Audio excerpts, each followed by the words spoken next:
ฟ้าบ้านธาตุเมืองธงมีไซแขวงสยามบุรีจัดงานบุญบั้งไฟขึ้นอย่างยิ่งใหญ่มีบั้งไฟเข้าร่วมหลายกว่า 4,000 บั้งเพื่อจุดถวายแก่ธาตุนางสามผิวและเพื่อขอฟ้าขอฝนให้ตกถูกต้องตามฤดูกาลซึ่งเป็นบุญประเพณีที่สืบทอดกันมาเป็นเวลาดนนานและมีบั้งไฟหลายกว่าทุกเมืองในทั่วประเทศสร้างความตื่นตาตื่นใจแก่นักท่องเที่ยวบุญดังกล่าวได้จัดขึ้นในวันที่22-23 เมษายน 2026 ผ่านมานี้ท่านนางสามผิวมีตำนานเล่าขานกันว่าในเมืองแห่งนี้มีหญิงสาวคนหนึ่งหน้าตาสวยงามความงามของนางในวันหนึ่งได้เปลี่ยนแปลง3 ครั้งในตอนเช้าผิวของนางได้เปลี่ยนเป็นสีขาวปานหยองฝ้ายบ่ายยามตอนเที่ยงก็กลายเป็นสีไข่และตอนค่ำก็เปลี่ยนเป็นสีฟ้าสาวบ้านสาวเมืองได้หาเรื่องใส่นางว่าเป็นคนเข็ดค้นขวางบ่ยอมให้นางอยู่ห่วมบ้านหัวเมืองจากนั้นเสนาอามาตย์ก็ได้ไปกราบทูลต่อพญาและขอให้พญาขานางทิมหรือไล่ออกจากเมืองแต่พญาก็คำนึงถึงคุณงามความดีของพ่อนางที่มีต่อบ้านเมืองฉะนั้นจึงลงโทษด้วยวิธีให้นางและแม่ของนางปลูกต้นจำปาใส่พลานหินอ้อมวัดภูถ้าหากว่าต้นจำปาบ่ใหญ่บ่มีดอกแม่นบ่ให้2 แม่ลูกอยู่เมืองนี้อีกหรือบ่ก็ขาทิม2 แม่ลูกก็ได้เฮ็ดตามคำสั่งของพญาโดยได้นำเอาต้นดอกจำปาไปปลูกเรียบตามวัดต้นใดก็เขียวงามเป็นดอกบานทรงกลิ่นหอมไปทั่ววัดภูเมื่อเป็นดังนั้นพญาก็พอพระทัยแต่ชาวบ้านและเจ้าขุนมุนนายก็ยังอิสาบังเบียดและเกลียดชังทั้ง2 แม่ลูกในเวลาต่อมาแม่ของนางก็ได้เสียชีวิตนางจึงได้อยู่คนเดียวท่ามกลางคำป้อยด่าทุกมื้อทุกวันมื้อหนึ่งนางจึงได้ตัดสินใจหนีออกจากเมืองโดยบ่มีจุดหมายปลายทางต่อมานางได้มั่นหมายกับลูกชายพญาเมืองธรรมและได้พร้อมกันเดินทางกลับมาเมืองแต่บ่ทันฮอดย้อนมันคำก่อนดังนั้นก็เลยพักนอนอยู่บ้านปางคาแต่อยู่บ้านนี้เพิ่นบ่ให้หลักอยู่สู่นอนน้ำกันก่อนการแต่งดองถ้าหากบ่เคารพประเพณีนี้ก็จะมีอันเป็นไปแต่ครูบ่าวสาวบ่สนใจต่อคำเตือนดังกล่าวสุดท้ายห่างกายก็ติดกันเมื่อเป็นแนวนั้นชาวบ้านก็ได้เป่าประกาศไปถึงบ้านต่างๆและได้ฮอดหูพญาเมืองธรรมเมื่อฮู้ข่าวแล้วพญาก็ได้มาเบิ่งและได้ซอกหาวิธีเอาออกส่วนผู้ชายบ่มีอันตรายหยังแต่แม่หญิงก็คือนางสามผิวได้เสียชีวิตก่อนจะขาดใจตายนางได้สั่งว่าให้เอาศพไปไว้ในดงใหญ่เหนือหนองเถาก้องสื่อใสอยู่ใต้ธงใหญ่การหามศพใส่เวลาหลายมือ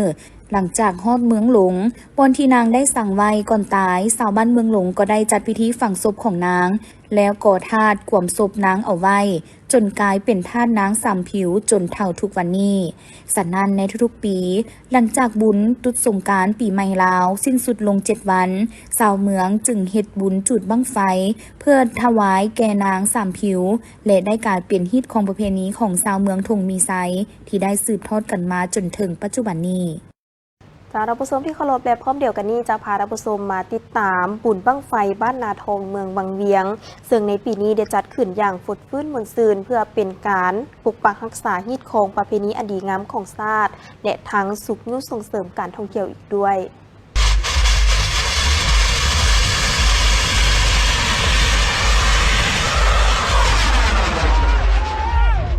บ้านนาทองเมืองวังเวียงแขวงเวียงจันทร์ได้จัดบุญบั้งไฟขึ้นอย่างฟุดฟื้นมวลซืนในต้นเดือนพฤษภาคมนี้เพื่อเป็นการปกปักรักษาฮีตของประเพณีอันดีงามของชาติโดยเฉพาะเมนที่12ของ14ที่มีมาแต่บูฮานซึ่งพอฮอดเดือน6แล้วของทุกปี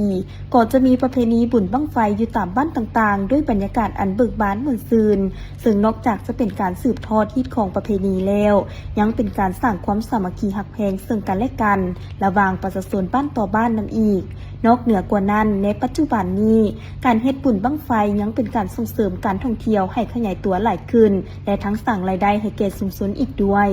สำหรับสิ่งที่เป็นเอกลักษณ์อีกอย่างหนึ่งของบุญบั้งไฟนั่นก็เป็นการหามคนลงนองที่สร้างสีสันบรรยากาศให้แก่งานบุญโดยมีธรรมเนียมสืบต่อกันมาว่า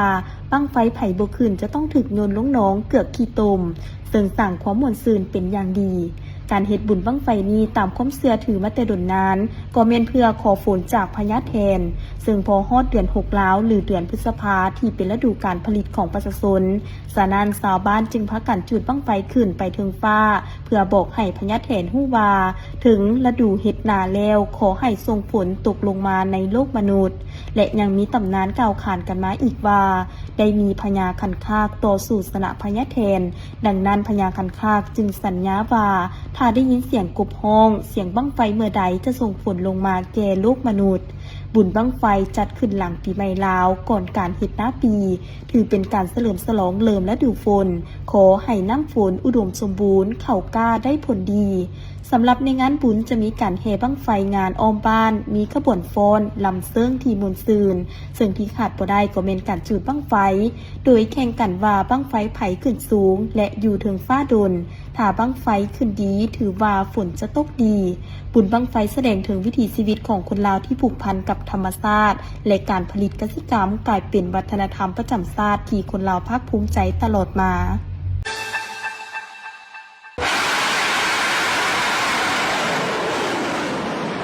ไปเที่ยวบุญบั้งไฟกันบ่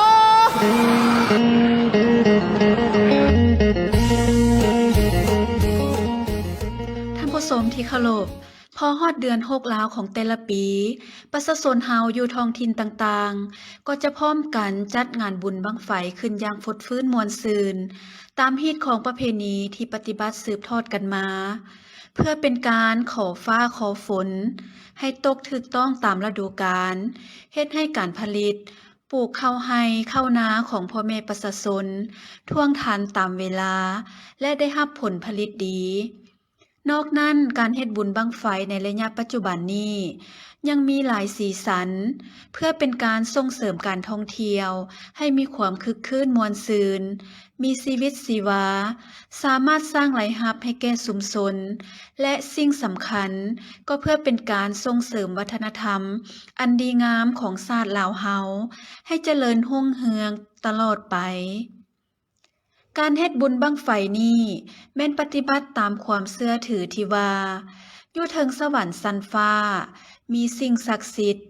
หรือที่ชาวพุทธพวกเฮาเอิ้นว่าพญาแถนนั่นเองและความเป็นมาของบุญบั้งไฟนั้น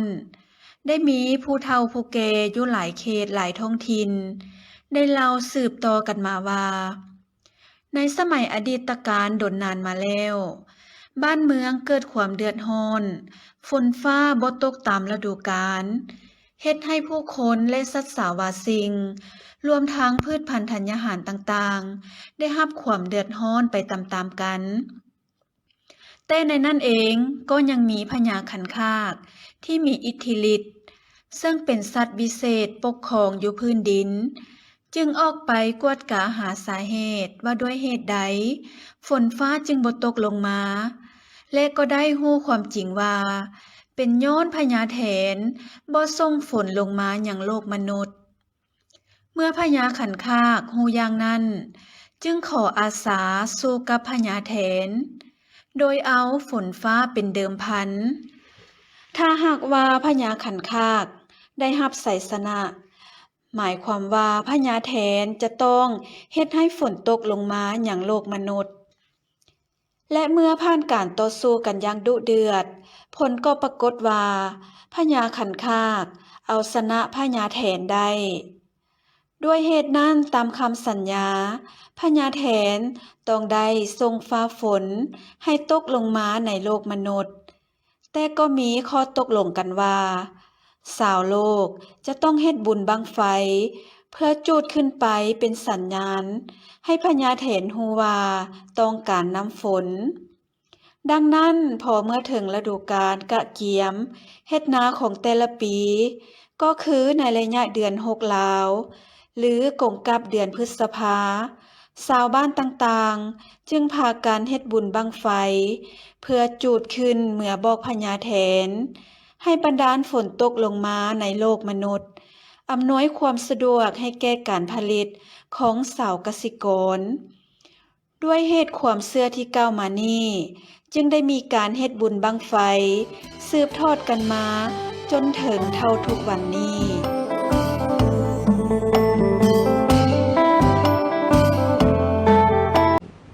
ในแต่ละวันชาวบ้านจำนวนหลายจะพากันมาหอนคำอยู่ที่สายน้ำสีกอกแห่งนี้ซึ่งขึ้นกับเมืองเซปูนแขวงสะวรรณเขตประชาชนใช้ชีวิตหอนคำแบบดั้งเดิมโดยใช้แผ่นโลหะหมุนกลมหอนไปมาเพื่อกันตรงเอาคำที่ปนอยู่นำเม็ดทรายจากนั้นชาวบ้านก็เอาไปคั่วเพื่อแยกเอาเม็ดคำสีเหลืองซึ่ง1 เดือนจะได้ประมาณ2 หุ่นต่อคนในนั้นราคาขายเมตร400,000 กีบต่อ1 หุ่นการหอนคำแบบดั้งเดิมนี้ชาวบ้านจะใช้มือหรือจกส่วนขุดเอาดินหินทรายที่อยู่ในพื้นน้ำขึ้นมาหอนด้วยมือด้วยแผ่นโลหะเพื่อคัดจอนเอาเม็ดคำที่ป่นอยู่นำเม็ดทรายโดยท่อนโฮมไว้มือละหน่อยจึงนำไปคั่วเพื่อเอาเม็ดคำแล้วไปขายให้พ่อค้าที่มาซื้ออยู่บ้านเลยการหอนคำแบบนี้ประชาชนได้สืบทอดกันมาแต่โดนนานแล้วจนกลายเป็นวิถีชีวิตของท้องถิ่นและเป็นอาชีพหนึ่งที่สร้างรายรับให้แก่หลายครอบครัวได้มีชีวิตการเป็นอยู่ที่ดีขึ้นนอกจากการห่อนคำด้วยมือแล้วปัจจุบันประชาชนยังมีหัวคิดประดิษฐ์ต่างเพื่อให้ได้คำหลายขึ้นโดยการใช้เครื่องมือมาช่วยในนั้นได้ใช้อุปกรณ์ขุดลงพื้นน้ำประมาณ1 เมตรเพื่อจกเอาหินดินทรายขึ้นมาแล้วนำมาถกใส่หางที่เกี่ยมไว้จากนั้นก็ถกน้ำใส่เพื่อคัดแยกเอาคำซึ่งการห่อนคำวิธีนี้จะได้คำหลายกว่าการห่อนด้วยมือซึ่งมื้อหนึ่งจะได้ถึง1 หุ่นตกเป็นเงินแม่น400,000 กีบต่อมือและเดือนหนึ่งก็จะมีรายรับประมาณ10 ปลายล้านบ้านนาทองไข่เวียงเมืองคำแขวงเส้นขวางได้จัดงานบุญประเพณีก่ำบ้านสุนเผ่าไตดำเนื่องในโอกาสที่ได้บรรจบครบรอบมาอีกวาระหนึ่งขึ้นในวันที่22 พฤษภาคม 2026ที่คุ้มนาทองภายใต้การนำพาซี่น้ำของคณะอำนาจการปกครองบ้านเฒ่าแก่แนวโฮมพร้อมด้วยประชาชนบ้านนาทองไข่เวียงและประชาชนบ้านเข้าห่วมซึ่งในงานบุญดังกล่าวยังได้ปฏิบัติเลี้ยงผีบ้านตามฮิตของประเพณีของชนเผ่าสร้างกิจกรรมต่างๆเช่นกิจกรรมลิ่นหมากคอนลิ่นหมากแล่ดึงเสือกแซกับแสดงศิลปะวรรณคดีพื้นบ้านและอื่นๆทานท้องไหลไซนาหักในน้ำเฒ่าแก่แนวโฮมของบ้านนาทองไข่เวียงได้ให้สัมภาษณ์ว่าคือว่าในน้ำอยู่บ้านนาทองเอานี่มาแต่ลินเหนือเนาะสีขอบฟ้ามาทำเจ็ดเนาะมาตั้งบ้านพักอยู่นี่สีขอบฟ้าในปี1726คือว่ามาตั้งอยู่นี่หลังจากนั้น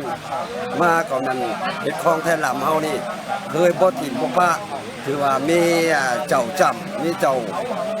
เทวลาเมืองเทวลาบ้านอยู่นี่คือว่าเลยสืบทอดกันมาถึงปัจจุบันเนาะ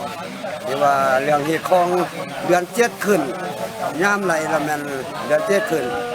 เดือน7ลาวเฮานี่เนาะได้มันได้เสียนบ้านเลี้ยงบ้านผู้ที่เป็นบุรุษได้สูญเสียไปเพื่ออะไรมาอยู่หอพิบ้านนั้นเพื่อปกปักรักษาบ้านซองของเขาอยู่ลานบ้านซองในบ้านนาทองนี้ก็อันที่หนึ่งเพื่อจะตั้งชื่อบ้านนาทองนี่หลังจากมาตกอยู่นี่แล้วอยู่ในบ้านนี่มันมีถุงนาหนึ่งตอนเศร้ามาเป็นหูเรือทองเนาะเป็นหูเรือทองขึ้นนำกลางนาเป็นเรือทองจังเขาเกจังเห็นตั้งชื่อว่าบ้านนาทองอยู่กลางนาเนาะเขาไปหมายแค่คุดขุมไว้ในบ่อนเรือทองขึ้นเนาะซอยมาแล้วมันบ่เห็นเลย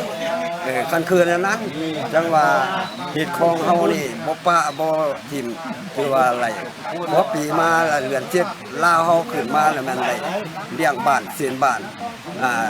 ถึงปัจจุบันแล้วอันวันศีลเหมือนรับวันศีลนี่ก็เลยชาวบ้านได้แก้กรรมบ่ไล่เฮ็ดหยังบ่ไล่ไปหยังบ่ไล่ตัดไม้บ่พาฟืนบ่ไล่ขนไม้เข้าบ้านเนาะเรื่องแก้เรื่องกรรมคือว่ามันไล่จำกัดขึ้นนั่นเนาะกฎระเบียบของเขาจะเฮามาถึงปัจจุบันนี่ทั้งนี้ก็เพื่อเป็นการบูชาเลี้ยงผีบ้านผีเฮือนโดยมีการคลำในระยะเวลาที่ได้กำหนดในการปัดเป่าสิ่งชั่วร้ายและนำความสิริมงคลมาสู่บ้านซองและแสดงความกตัญญูต่อบรรพบุรุษเทวดาอาณาหักขอพรให้ผลผลิตทั้งการเกษตรอุดมสมบูรณ์สร้างความสามัคคีและความเป็นระเบียบเรียบร้อยในชุมชนพร้อมทั้งเป็นการรักษาฮีตของประเพณีและเอกลักษณ์ของเผ่าไว้ให้แก่หุ่นลูกหุ่นหลานได้สืบทอดกันตลอดไป การบริการสระลอยน้ำหรือหลิ่นน้ำอยู่ในนครเมืองจันทน์นับได้ว่าเป็นอีกธุรกิจหนึ่งที่ได้รับผลตอบรับจากลูกค้าเป็นจำนวนหลายเนื่องจากว่าอยู่ในนครเมืองจันทน์เป็นเมืองที่มีอากาศร้อนอบอ้าวเฉลี่ยเกือบตลอดปีฉะนั้นจึงเฮ็ดให้ผู้คนออกมาหลิ่นน้ำคลายร้อนยามบ่ายเป็นจำนวนหลายในแต่ละวันคือดังสวนอาหารปอก8อยู่บ้านอุดมพลเมืองไซธานีนครเมืองจันทน์นับได้ว่าเป็นอีกส่วนอาหารที่สำคัญของเมืองโดยเฉพาะประชาชนเขตดอนนูนไปหาเขตทางงอนจนฮอดเขตทงมังเนื่องจากว่าเป็นส่วนอาหารที่มีสระลิ่นน้ำและกิจกรรมหลากหลายให้บริการตอบโจทย์ประชาชนได้ใช้เวลาว่างเพื่อไปเที่ยวพักผ่อนกับครอบครัวแต่บ่อยากเดินทางไปไกลให้เสียเวลาและเสียค่าใช้จ่ายเพิ่มปัจจุบันส่วนอาหารปอก8เปิดบริการมาเพียง1 เดือนกว่าแต่ได้รับผลตอบรับจากสังคมเป็นอย่างดีโดยเฉพาะมื้อพักผ่อนวันเสาร์และวันอาทิตย์จะมีผู้คนเดินทางมาเที่ยวลิ่นเป็นจำนวนหลากหลายซึ่งนอกจากจะได้บริการประชาชนแล้วส่วนอาหารยังได้ช่วยสร้างเวทีการทำให้แก่ประชาชนเขตใกล้เคียงปัจจุบันมีพนักงานบริการประมาณ20-30 คนซึ่งท่านนางสิทธิพรโพสาราชเจ้าของสวนอาหารปอก8ได้ให้สัมภาษณ์ว่าส่วนอาหารของเพิ่นเป็นส่วนอาหารที่เน้นให้บริการแบบครบวงจรเพื่อตอบโจทย์การท่องเที่ยวพักผ่อนแบบสบายๆมีทั้งคาเฟ่ตูบนั่งรับประทานอาหารสระลอยน้ำสำหรับเด็กน้อยและผู้ใหญ่กิจกรรมบ้านบอนสำหรับเด็กน้อยและยังมีห้องประชุมให้บริการจัดงานต่างๆสบายดีข้าพเจ้าชื่อว่าสิทธิพรเจ้าของห้างอาหารปอก8ห้างเฮาเปิดมาเริ่มเปิดวันที่10 เดือน 4 2016เนาะมาปัจจุบันแม่นได้เดือนปลายห้างอาหารของเฮามีบริการให้แก่กับอาหารตามสั่งลูกค้าสามารถมากินข้าวเที่ยงหรือว่าข้าวแรงได้ซึ่งเฮามีบริการคือมีสระลอยน้ำมี3ขนาดให้ลูกค้าได้บริการซึ่งสระที่1เป็นเหมาะแก่เด็กน้อย5 ปีลงมาสระที่2เป็นเหมาะแก่กับพวกเด็กน้อยที่สามารถลอยได้สระที่3ไม่เป็นสไลเดอร์ที่สามารถลิ่นได้หลายแบบและอีกอย่างหนึ่งท่านทำมีบริการบ้านบอลให้เด็กน้อยได้มาลิ่นบ้านบอลในโฮมนำและก็สามารถจัดประชุมได้มีห้องประชุมให้สำหรับส่วนตัวที่อยากประชุมหรือว่าอยากนัดหมู่คู่มาลมเรื่องเวียกท่านเขาก็สามารถมีกันเปิดมาห้องปัจจุบันก็ถือว่าผลตอบรับแมนค่อนข้างดีแต่ก่อนอื่นมันก็ขอโทษขออภัยลูกค้าที่ผ่านมาเข้ามาซึ่งมาหลายแล้วเขาบริการบ่ทวงทันตัวนี้ก็มีอาจจะลาซ่าแน่กับแม่ก็ขอโทษขออภัยนำลูกค้าทุกๆคนก็หวังว่าห้างเขาก็มีการปรับปรุงมีพัฒนาขึ้นเรื่อยๆคือเขาได้ปรึกษาทางด้านเชี่ยวชาญเพื่อให้ผู้ที่มีประสบการณ์ทางอาหารมาช่วยเขาจัดแจงให้ระบบมันไวขึ้นเพื่อทวงทันในการบริการให้ลูกค้าได้ทันใจสินะแม่ลูกค้าเริ่มมาหลายขึ้นเริ่มฮู้จักหลายขึ้นก็มีแต่ขอให้มาอุดหนุนเฮาเรื่อยๆเพราะเป็นธุรกิจของคนลาวเองมีอย่างก็ช่วยอุดหนุนให้ห้านเฮามันได้ดีขึ้นอันนี้ยอมรับแม่นจากแรงบันดาลใจจากลูกเพราะเขาเป็นคนมีลูกน้อยเวลาเขาไปลิ้นใส่แล้ววันเสาร์พี่ต้องซอกหาบนลิ้นที่มีห้านอาหารซาลอยน้ำเพื่อลูกเขามักลอยน้ำแล้วขึ้นมาเห็นบ้านเฮาบ่ค่อยหลายก็เลยมีแรงบันดาลใจว่าเฮามีดินแล้วจากมูลที่พ่อแม่มอบให้ก็เลยขึ้นมาอยากมาเฮ็ดเป็นของตัวเองเพื่อให้คนแถวนี้ประชาชนแถวนี้ได้มาใช้บริการโดยที่ว่าต้องเข้าไปในเมืองเพื่อปัญหาหนึ่งกับแมนเพื่อบ่ให้มีเรื่อง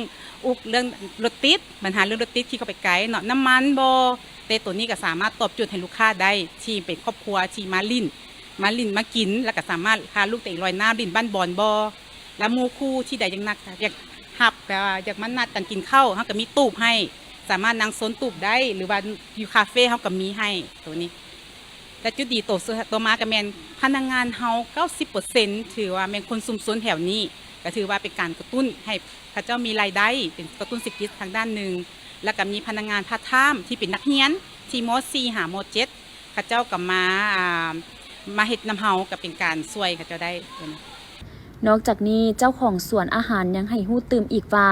สวนอาหารของเพิ่นนอกจากจะเป็นบ่อนมาพักผ่อนและลิ่นน้ำแล้วยังเป็นบ่อนบริการรับประทานอาหารเที่ยงแก่พนักงาน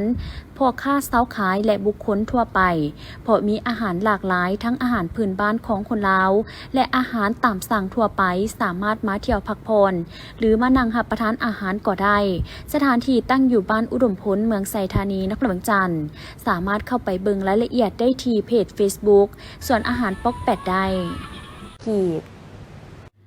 ใน5 ปีผ่านมาการจัดตั้งปฏิบัติแผนพัฒนาเศรษฐกิจสังคมของนครหลวงจันทร์แม่นบรรลุมรรคผลอันสำคัญอันพ้นเด่นต้นต่อแม่นการเก็บรายรับของงบประมาณได้เกินแผน5 ปีซ้อนเป็นเงินลื่นแผนรวม 12,000 ตื้อกีบด้านตัวเลขการขยายตัวเศรษฐกิจตามแผนการคาดคะเนเฉลี่ยให้อยู่ในระดับ 7-8 ส่วนห้อยต่อปีแต่การจัดตั้งปฏิบัติตัวจริงเฉลี่ย 5.34 ส่วนห้อยต่อปีซึ่งเห็นว่าลุดแผนแต่แขนงอุตสาหกรรมเพิ่มขึ้นเฉลี่ย 7.17 ส่วนห้อยต่อปีแขนงบริการเพิ่มขึ้นเฉลี่ย 2.92 ส่วนห้อยต่อปีอัตราส่วนหนี้สินสาธารณะและหนี้สินลงทุนของรัฐโดยเฉพาะแม่นหนี้สิน 2015 ขึ้นหลังได้รับการแก้ไขลดผ่อนลงแขนงการบริการท่องเที่ยวสามารถดึงดูดนักท่องเที่ยวปฏิบัติได้ลื่นแผน 16.78 ส่วนห้อยด้านทรัพยากรมนุษย์และคงเขตวัฒนธรรมมีผลสำเร็จเป็นต้นแมนอัตราการเข้าเรียนของเด็ก5 ปีอัตราการเข้าเรียนใหม่สุทธิสั้นประถมอัตราเข้าเรียนรวมสั้นมัธยมตอนต้นสามารถบรรลุตามแผนที่วางไว้การพัฒนา4 มือให้มีกำลังแรงงานสามารถจัดตั้งปฏิบัติได้เกินแผนที่วางไว้โครงหลังพื้นฐานจำนวนหนึ่งได้รับการปรับปรุงขึ้นเรื่อยๆสิ่งสำคัญสามารถรักษาได้เสถียรภาพทางด้านการเมืองอย่างนักแน่นสังคมมีความสงบปลอดภัยและความเป็นระเบียบเรียบร้อยโดยพื้นฐานสำหรับแผนการทิศทางของนครหลวงจันทร์ใน5 ปีต่อหน้าจะสืบต่อพัฒนาแผนงานต่างๆให้มีคุณภาพและโรงเรียนปฏิบัติเป้าหมายการพัฒนาแบบยืนยงฮอดปี 2030 ของมติกล่องประชุมใหญ่ผู้แทนองค์คณะพรรคนครหลวงจันทร์ครั้งที่ 8 พันขยายมติกล่องประชุมใหญ่ครั้งที่ 12 ของพรรคมติ 04 ทับกมสพว่าด้วยการสร้างเศรษฐกิจเอกราชเป็นเจ้าตนเองในระยะใหม่เพื่อสร้างบาทเลี้ยวใหม่ในการหันเปลี่ยนโครงสร้างเศรษฐกิจจากการผลิตแบบดั้งเดิมไปสู่โครงสร้างเศรษฐกิจแบบใหม่ที่มีคุณภาพสูงไปตามทิศสีเขียวและยืนยงท่านผู้ชมที่เคารพต่อจากข่าวดังกล่าวแล้วข่าวต่อไปพาท่านผู้ชมมาติดตามในต้นปีนี้นครหลวงเวียงจันทร์ได้มีนักท่องเที่ยวบรรลุ 800,000 กว่าคนส่วนคาดหมายในปีนี้จะดึงดูดนักท่องเที่ยวให้ได้2 ล้านเถื่อคนเพื่อสร้างรายรับจากนักท่องเที่ยวให้บรรลุ$600 ล้านสหรัฐใน4 เดือนต้นปี 2026 นี้ได้มีนักท่องเที่ยวเข้ามาเที่ยวชมนครหลวงเวียงจันทร์สูงถึง 800,000 กว่าคนซึ่งส่วนใหญ่เป็นนักท่องเที่ยวต่างประเทศกว่าเอาถึง 90 ส่วนห้อยหรือ 700,000 กว่าคนในนี้สำหรับ3 แหล่งท่องเที่ยวทางวัฒนธรรมบูหานสถานของนครหลวงเวียงจันทร์คือพระธาตุหลวงวัดศรีสะเกษและหอพระแก้วแม้นสามารถต้อนรับแขกเข้าชมได้ถึง 88,040 เถื่อคนในนั้นยังได้มีโอกาสต้อนรับคณะผู้แทนระดับสูงและผู้นำจากต่างประเทศหลายคณะเช่นประเทศมองโกลีไทยและญี่ปุ่นปัจจุบันแผนกวัฒนธรรมและการท่องเที่ยวนครหลวงเวียงจันทร์ได้กำหนดแผนการอย่างมีระบบเพื่อกักเกี่ยมติดตั้งระบบขายปีแบบทันสมัยโดยนำใช้ระบบยิงบาร์โค้ดเข้าในการบริการอยู่แหล่งท่องเที่ยวพร้อมทางติดตั้งกล้องวงจรปิดเพื่อเพิ่มความปลอดภัยและขึ้นแผนจัดฝึกอบรมพนักงานนำเที่ยวพื้นที่สุทธิซีในเดือนมิถุนาและฝึกอบรมหัวข้อการบริการอาหารและเครื่องดื่มให้แก่หัวหน่วยธุรกิจใน9 ตัวเมืองในเดือนกรกฎาคมนอกนี้ยังเล็งเก็บกำข้อมูลเพื่อเสนอเอาวัดพลไซเข้ารับพ้องเป็นมรดกแห่งชาติระดับท้องถิ่นพร้อมทางลงแก้ไขปัญหาการบุกรุกขอบเขตกำแพงเมืองบูหานชั้น 3อยู่เมืองหาดไซฟองสำหรับคาดหมายในปี 2026 นี้นครหลวงเวียงจันทร์จะดึงดูดนักท่องเที่ยวให้ได้2 ล้านเถื่อคนและสร้างรายรับจากนักท่องเที่ยวให้บรรลุ$600 ล้านสหรัฐนอกนั้นก็จะได้ลงประเมินมาตรฐานท่องเที่ยวอาเซียนเพื่อนำเสนอรับรางวัลให้ได้7 แห่งได้นามเป็นเจ้าของสวนบรรดาเผ่านี้คือว่าข้าพเจ้าในปีนี้ข้าพเจ้าทุ่มเททุกอย่างเพื่อว่าให้มันดึงดูดให้นักท่องเที่ยวเข้ามาท่องเที่ยวบ้านเฮามันได้หรือว่ามาในสวนบรรดาเผ่าเขาโดยเฉพาะนี้เนาะคือว่าพวกเขาอยากให้มันเนาะมีสิ่งที่ใหม่ๆเกิดขึ้นแล้วก็มีหลายอย่างที่มันยกมันงามขึ้นฉะนั้นข้าพเจ้าได้ปรับปรุงสถานที่ให้มันเป็นน่าเที่ยวน่าชมคืออยู่บึงอยู่ทั้งหลังเฮานี้คือว่าพวกเขาจะเป็นอยู่ในหมวดหมู่เนาะเป็นลักษณะเป็นอาหารกับแมนเป็นวิถีภัณฑ์กับแมนเนาะและ2มาเป็นจะเว้าเรื่องชนเผ่าเนาะเพราะว่าอยากให้อันนี้เป็นทั้งหลังนี่แมนเว้าเรื่องชนเผ่ามอญเขมรเนาะในหมวดหมู่มอญเขมรในนั้นจะมีอยู่เผ่ากระตูเผ่ากึมมุอย่างต่างๆอยู่ในนี้ นั่นพวกเขาจะอธิบายเนาะเกี่ยวกับอาหารเนาะก็เป็นมาของอาหารของแต่ละเผ่าเนาะของแต่ละเผ่าอยู่ในนั้นพร้อมนั้นพวกเขาก็ยังมีโซเนาะศิลปะของแต่ละเผ่าโซเรื่องสินค้าของแต่ละเผ่าแล้วก็โซเรื่องวัฒนธรรมชีวิตการเป็นอยู่ของแต่ละเผ่าอยู่ในนี่ตื่มเป็นวิธีวันน้อยๆนึงแต่ตัวหลักๆมันอยู่เบื้องนั้นแต่ตัวนี้นี่มากินข้าวแล้วก็อ่านมีก็มูวิน้ำเห็นว่าบ่อยว่าบ่ต้องไปบนอื่นกันที่นี่ก็มีอีกแบบนึงมันจะบ่คืออยู่เบื้องนั้นแต่วันเว้าอย่างอาหารบ่เว้าวิถีชีวิตต่างหากนะมันให้มันหลากหลายขึ้นแต่ว่าอยู่จะมีอีกแบบนึงแต่มานี่อีกแบบนึงพร้อมนั้นก็จะได้บนชบงามเพื่อได้ถ่ายรูปน้ำได้ก็หมู่ได้ถ่ายรูปน้ำแล้วก็ได้นั่งพักผ่อนย้อนอารมณ์มีห้องแอร์ที่นี่นะห้องแอร์เป็นห้องแอร์ที่อยู่ซีตุกแล้วก็ห้องอื่นๆแล้วก็สามารถมาเนาะมามวนซื่นอยู่ในนี่ก็ได้เลยเพราะว่าไม่มีบันเทิงก็ได้เพราะว่ามันมีครบเครื่องอยู่ในนี้ กองประชุมจัดขึ้นในวันที่22 พฤษภาคม 2026 โดยการเข้าร่วมของพันเอกกี่แก้วจันทรังสีหัวหน้ากรมตำรวจสกัดกั้นและต้านการฆ่ามนุษย์กรมใหญ่ตำรวจกระทรวงป้องกันความสงบพันโทบุญดีสุริยะคารหัวหน้ากองทุลภาพกรมสื่อมวลชนกรมใหญ่การเมืองกระทรวงป้องกันความสงบพันโทตายทองทองวันหัวหน้าแผนกแถลงข่าวบทกองวิทยุกระจายเสียงกองทัพประชาชนลาวมีบรรดาคณะกรมหัวหน้าแผนกของแผนกคณะรับผิดชอบผลิตและจัดรายการประสาห่วมใจต้านภัยฆ่ามนุษย์เข้าห่วมการจัดกองประชุมปรึกษาหารือพบปะแลกเปลี่ยนบทเรียนเกี่ยวกับการผลิตและจัดรายการประสาห่วมใจต้านภัยฆ่ามนุษย์ได้จัดขึ้นเป็นครั้งที่2เพื่อเป็นการปรึกษาหารือการผลิตและจัดรายการประสาห่วมใจต้านภัยฆ่ามนุษย์ที่ออกอากาศทางสถานีโทรภาพวิทยุป้องกันความสงบและวิทยุกระจายเสียงกองทัพประชาชนลาวให้มีประสิทธิภาพและประสิทธิผลหลายขึ้นซึ่งปัจจุบันปัญหาของการฆ่ามนุษย์ยังสืบต่อเกิดขึ้นมีหลายรูปแบบและเหตุแบบแนบเนียนอยู่ทางภายในและต่างประเทศเหตุให้สาวหนุ่มวัยหนุ่มมีความเสี่ยงที่จะตกเป็นเหยื่อของการฆ่ามนุษย์ดังนั้นกลุ่มตำรวจสกัดกั้นและต้านการฆ่ามนุษย์กลุ่มสื่อมวลชนป้องกันความสงบและกองวิทยุกระจายเสียงกองทัพประชาชนลาวจึงได้จัดกองประชุมแลกเปลี่ยนปรึกษาหารือร่วมกันเกี่ยวกับการผลิตและจัดรายการประสาห่วมใจต้านภัยฆ่ามนุษย์ให้มีสีสันมีเนื้อในครบถ้วนสมบูรณ์และมีหลายรูปแบบขึ้นกว่าเก่าในโอกาสนี้คณะรับผิดชอบผลิตและจัดรายการประสาห่วมใจต้านภัยฆ่ามนุษย์ก็ได้ผลัดเปลี่ยนการประกอบคำคิดคำเห็นอย่างกงไปกงมาเพื่อพร้อมกันปรึกษาหารือและสนทนาแลกเปลี่ยนบทเรียนร่วมกันหลายปัญหาเป็นต้นการผลิตและจัดรายการประสาห่วมใจต้านภัยฆ่ามนุษย์ให้มีหลายรูปแบบมีสีสันใหม่ๆเพื่อดึงดูดความสนใจให้แก่ผู้ชมผู้ฟังมีความสนใจและรับรู้ได้ถึงผลให้ภัยอันตรายที่อาจเกิดขึ้นในต่อหน้ากองประชุมจัดขึ้นที่สโมสรสถาบันยุติธรรมแห่งชาติโดยการเป็นประธานร่วมของท่านนางสายคิดวิสีสมบัติหัวหน้ากลุ่มหัวมือสากลท่านนางคาร่าดาซิลเวอร์ไลกี้อนุเลขาแขนงการปกครองหัวหน้าฝ่ายหัวมือสำนักงานผู้ต่างหน้าสหภาพเออโรปประจำลาวท่านนางโลลาฟาเซียโคโมหัวหน้าหน่วยงานปกครอง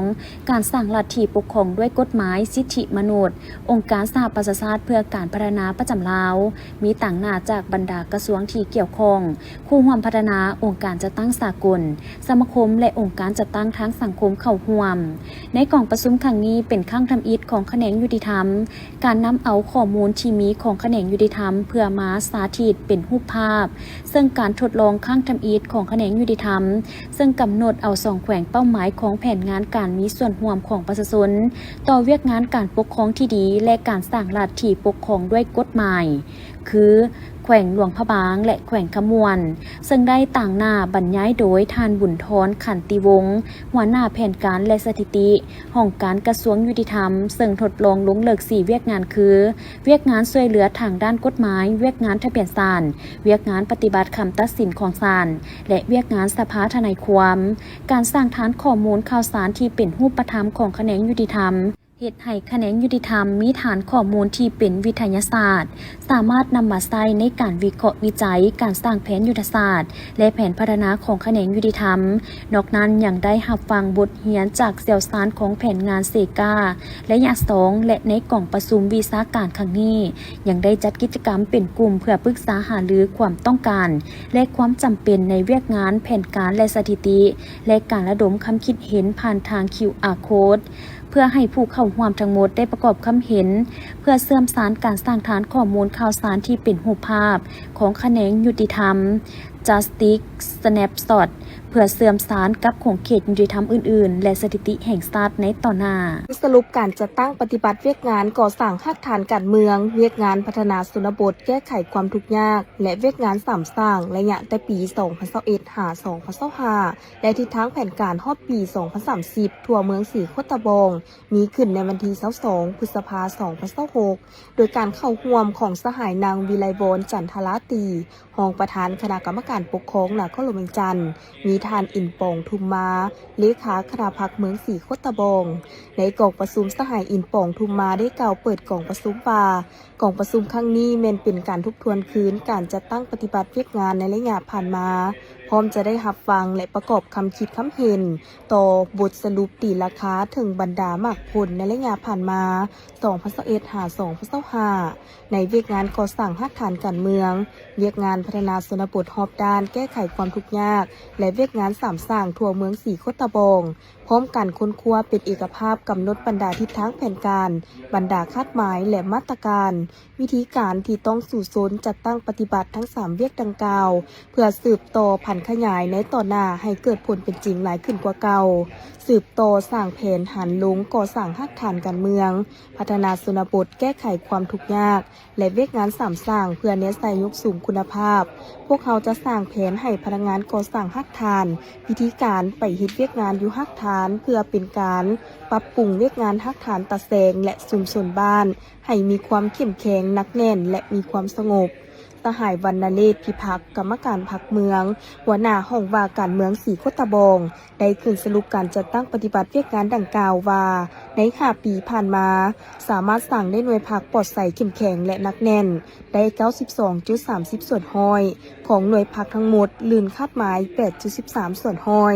เวียกงานพัฒนาชนบทรอบด้านได้มีการติดตามสุดยู่กลุ่มผู้ผลิตกสิกรรมอินทรีย์บ้านจำปาและบ้านหนองดามีจำนวนสมาชิก28ครอบครัวกลุ่มผู้ผลิตกสิกรรมทีดีบ้านใหม่และบ้านดอนสิงซูมี47ครอบครัวพร้อมนี้ยังได้มีการติดตามสุกยู่การเคลื่อนไหวเป้าหมายของโครงการส่งเสริมระบบตองโซ่การผลิตกสิกรรมเป็นสินค้าที่เป็นมิตรต่อสิ่งแวดล้อมซึ่งได้รับการทุนจากโครงการเป็นเงินจำนวน $28,000 เงินห่มจำนวน11ลังรถปั่นดิน4คันและเจาะน้ำบาดาล6บ่อการแก้ไขความทุกข์ยากมีครอบครัวบ่อพ้นทุกข์จำนวน10ครอบครัวและครอบครัวบ่อพัฒนาจำนวน318ครอบครัวเท่ากับ 1.40 ส่วนห้อยสรุปรวมแล้วผ่านการจัดตั้งปฏิบัติเวียกงานก่อสร้างรากฐานการเมืองติดพันกับเวียกงานพัฒนาชนบทแก้ไขความทุกข์ยากเวียกงานสร้างเมืองเป็นหัวหน่วยเข้มแข็งรอบด้านและสร้างบ้านเป็นหัวหน่วยพัฒนาในระยะผ่านมา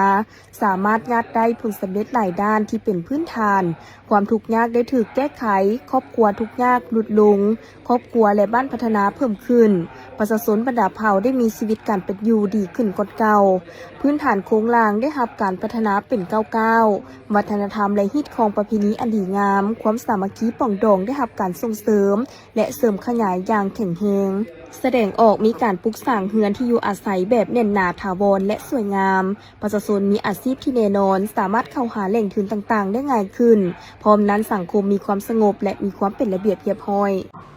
ในวันที่22 พฤษภาได้มีพิธีเซ็นสัญญาว่าด้วยการสัมปทานและลงทุนก่อสร้างโรงงานผลิตน้ำประปาอยู่บ้านธาตุขาวเมืองศรีสัตนาคและอยู่บ้านยาผะเมืองศรีโคตะบองนครเมืองจันทร์ระหว่างองค์การปกครองนครเมืองจันทร์ต่างหน้าโดยห้องการคณะกรรมการส่งเสริมและคุ้มครองการลงทุนนครเมืองจันทร์กับบริษัทถ่อน้ำลาวอุตสาหกรรมเทคโนโลยีจำกัดผู้เดียวโดยการเป็นเกียรติเข้าร่วมของทานศิริราชทงสินทองเพ็งประธานคณะกรรมการ ปกครองนครหลวงจันทร์ท่านบุญยวัฒน์นิรไซหัวหน้าแผนกโยธาธิการและขนส่งนครหลวงจันทร์มีผู้อำนวยการรัฐวิสาหกิจน้ำประปานครหลวงจันทร์มีประธานคณะกรรมการปกครองเมืองศรีสัตนาคและเมืองศรีโคตะบองพร้อมด้วยภาคส่วนที่เกี่ยวข้องเข้าร่วมโครงการสัมปทานและลงทุนก่อสร้างโรงงานผลิตน้ำประปาอยู่บ้านธาตุขาวเมืองศรีสัตนาคนครหลวงจันทร์แม้นมีกำลังการผลิต 20,000 เม็ดก้อนต่อวันและอยู่บ้านยาผะเมืองศรีโคตะบองมีกำลังการผลิต 20,000 เม็ดก้อนต่อวันด้วยรูปแบบก่อสร้างดำเนินการและมอบโอน BOT มีจุดประสงค์หลักเพื่อผลิตและสนองน้ำสะอาดให้แก่รัฐวิสาหกิจน้ำประปานครหลวงจันทร์เพื่อนำไปแจกจ่ายและสนองให้แก่ประชาชนภายในขอบเขตพื้นที่ของโครงการให้ได้สมใส่น้ำประปาที่ได้มาตรฐานอย่างเพียงพอและมีประสิทธิภาพโครงการนี้แม้นได้รับการบริหารและคุ้มครองโดยบริษัทท่อน้ำลาวอุตสาหกรรมเทคโนโลยีจำกัดผู้เดียวมีกำหนดระยะเวลาสัมปทานทั้งหมด30 ปีนับแต่เมื่อสำเร็จการก่อสร้างเป็นต้นไปซึ่งมีระยะเวลาในการก่อสร้าง1 ปี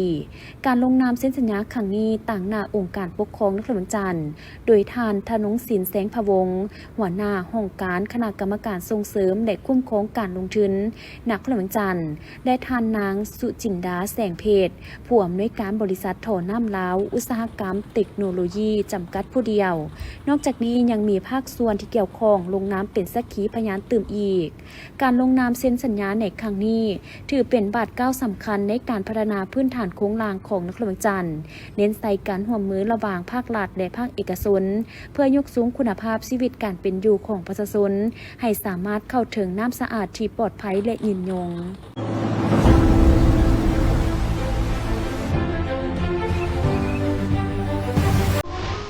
การท่องเที่ยวเป็นหนึ่งในอุตสาหกรรมที่เติบโตอย่างว่องไวที่สุดในโลกและถือเป็นกลไกสำคัญในการขับเคลื่อนเศรษฐกิจของประเทศโดยประเทศลาวเองก็เป็นประเทศที่อุดมไปด้วยธรรมชาติวัฒนธรรมและประวัติศาสตร์ที่เป็นเอกลักษณ์เฉพาะการท่องเที่ยวในประเทศลาวมีการเติบโตอย่างว่องไวและมีแนวโน้มขยายตัวในทุกปี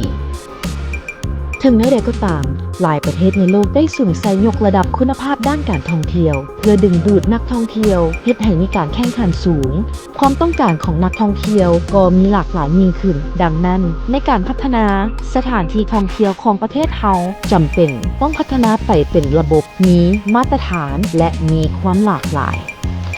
เป็นต้นเรื่องการจัดการด้านทรัพยากรธรรมชาติและสิ่งแวดล้อมการออกแบบสิ่งอำนวยความสะดวกในสถานที่ท่องเที่ยวรวมถึงความปลอดภัยในแหล่งท่องเที่ยวและความปลอดภัยในการให้บริการนักท่องเที่ยวเพื่อสร้างความประทับใจ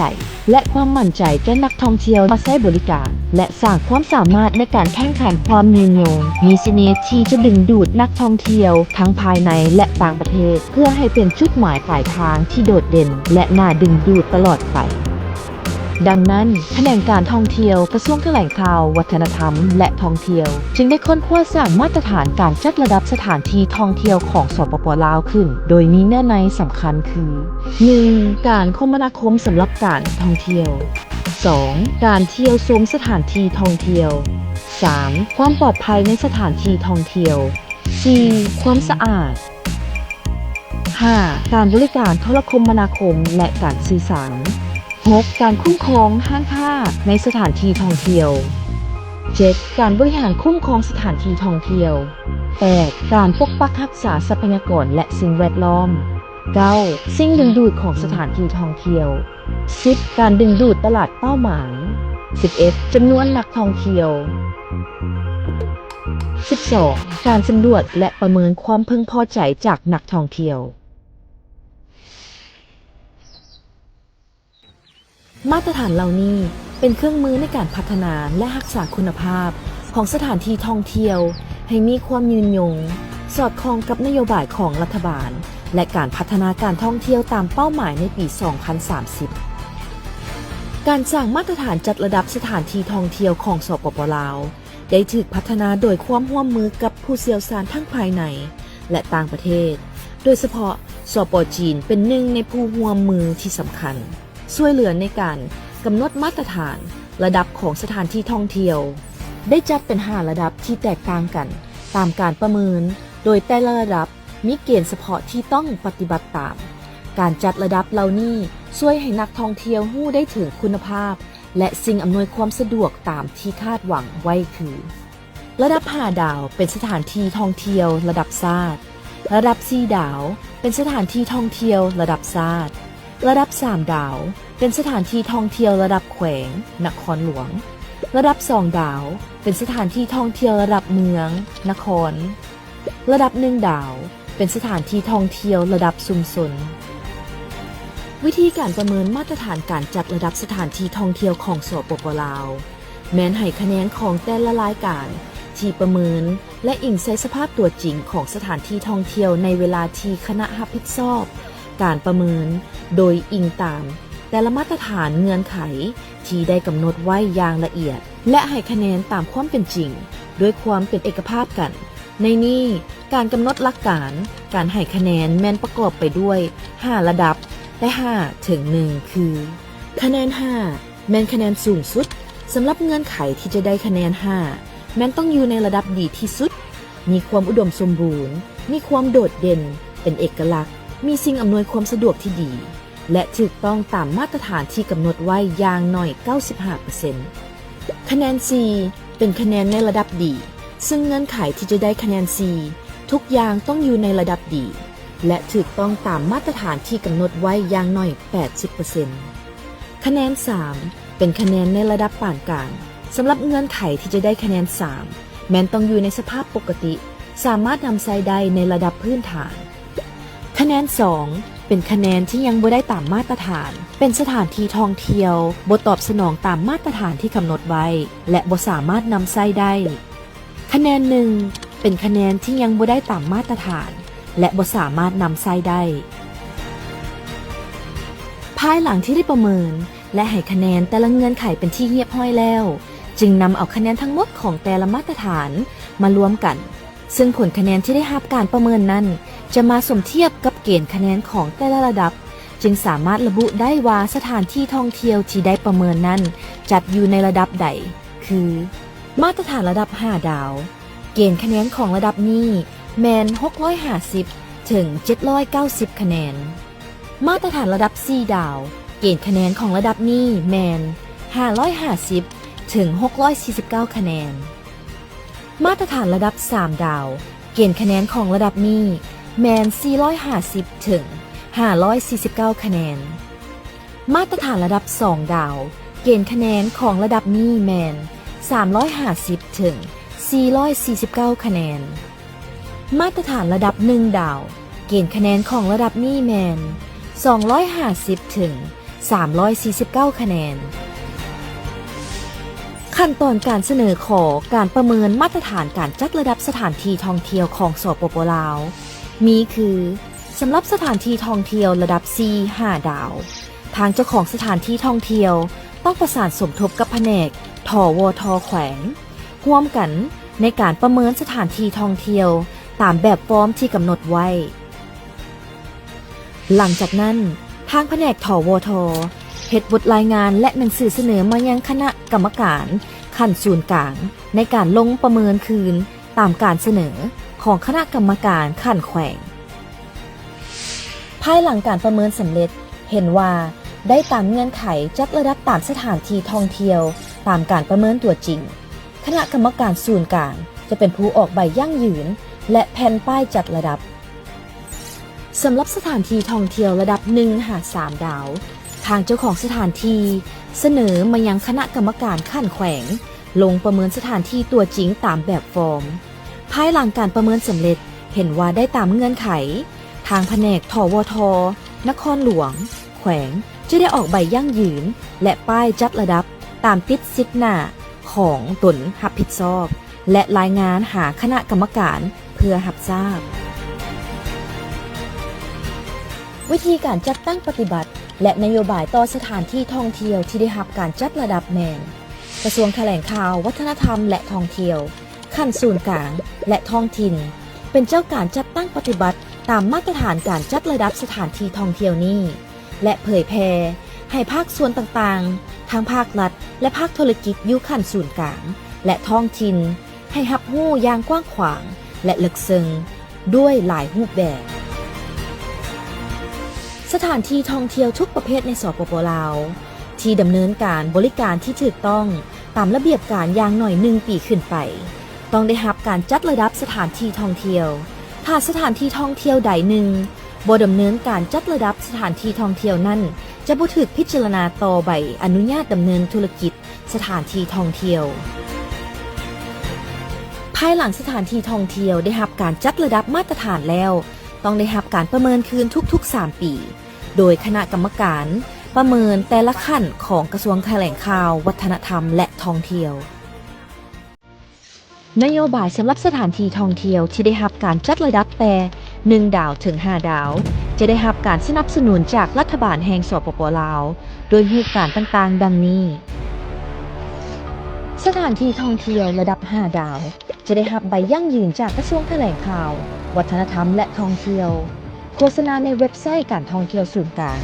โฆษณาผ่านสื่อประเภทต่างๆฝึกอบรมเกี่ยวกับเรื่องงานท่องเที่ยวและทัศนศึกษาอยู่ภายในและต่างประเทศเข้าร่วมงานวางแสดงระดับต่างๆอยู่ภายในและต่างประเทศสถานที่ท่องเที่ยวระดับ 4 ดาวก็จะได้รับนโยบายคือกันกับ 5 ดาวต่างแต่จะได้เข้าร่วมงานวางแสดงต่างๆอยู่ภายในส่วนสถานที่ท่องเที่ยวระดับ 1 ดาวถึง 3 ดาวจะได้รับใบยั่งยืนจากท้องถิ่นได้รับการโฆษณา